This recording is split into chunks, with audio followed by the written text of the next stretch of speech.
If you're thinking about homeschooling, you better think fast, because the real endangered species is homeschoolers. Unions now say that even preschools and day schools have got to join the union. That's the first entrance. The unions don't want you to homeschool. The NEA is openly against it. We often hear opponents warn of homeschooling dangers. Oh, the inadequate standards of academic quality. Oh, it's crazy. So I want to get my hands around this one, okay? See if we can understand this. What they're trying to say here is if you homeschool your children, they won't be as smart as those in public schools like these. Can you name one Democratic candidate for the 2012 presidential campaign? No. Nope. You can't do that one either. In what war did the U.S. gain its independence? I don't know. The British War, the Civil War. That one. That one. That one. Sounds so much better when I can't hear him because I have these on my ears. Boy, I hope my kid will be that smart.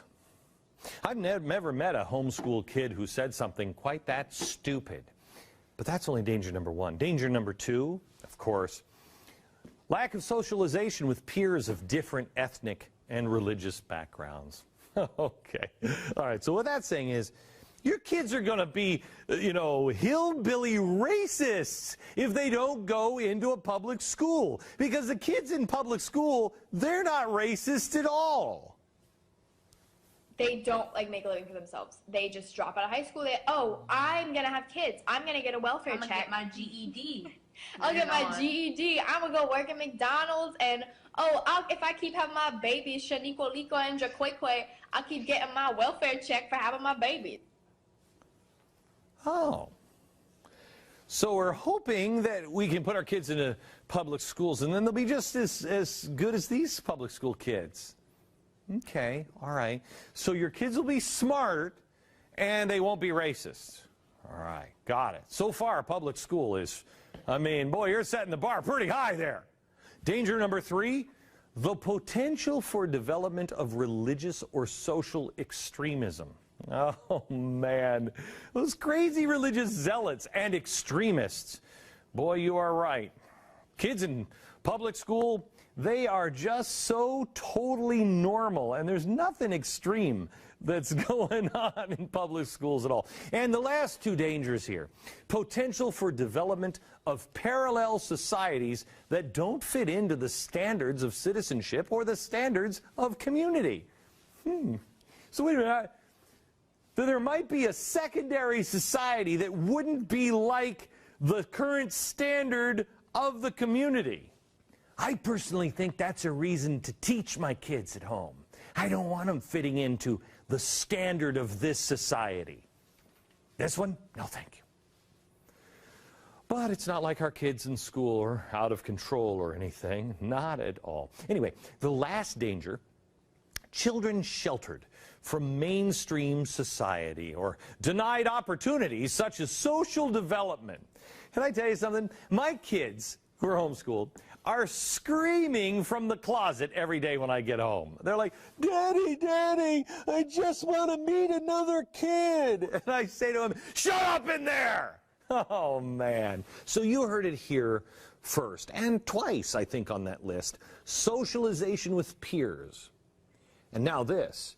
It's impossible to enter society unless you do it through a public school. You certainly can't do it at church. You can't socialize with a neighbor. You can't socialize at a local store. Can't socialize at the local restaurants, the Little League, the dance classes, the ballet classes. You can't do it. Man, you can't socialize in a public park. Nope. Gotta be a public school. Man, if I just had about that much more of public school indoctrination, I'd actually begin to believe that bull crap. But the indoctrination failed on me.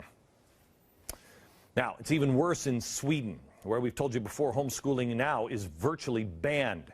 Religious reasons aren't even considered a valid reason to homeschool. That law passed in 2010, and anyone who wants to homeschool are now fleeing the country. The president of the Swedish Association for Home Education has been forced into exile. He's gone to Finland. Oh, well, things are much better in Finland, I'm sure. Quote, they've given us a very clear reason to leave the country. They've given us a very strong message. It's shameful for Sweden. It's really, really shameful for Sweden. That's the painful thing. It makes me really angry that a country calling itself democratic can treat its people this way. See, this is what democracy looks like.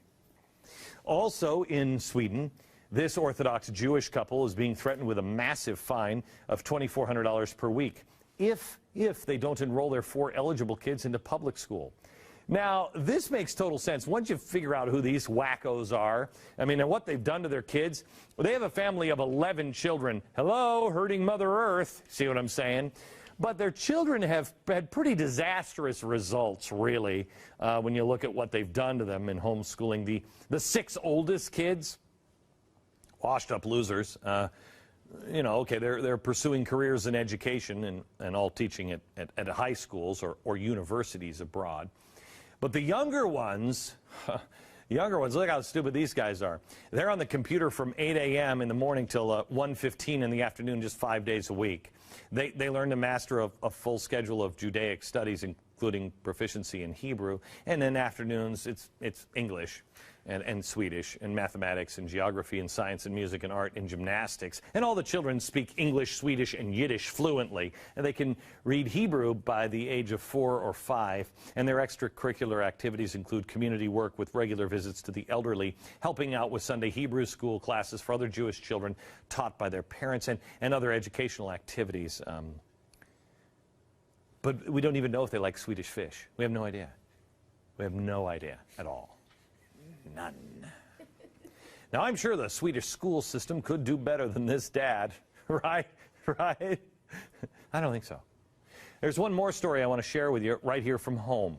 13-year-old girl writes an essay on Frederick Douglass. In the process, she takes teachers to task for what she says amounts to engaging in similar tactics that Frederick Douglass wrote about a long, long time ago. They're making slaves. What? What? Now, this made the teachers so mad, she no longer can go to school there.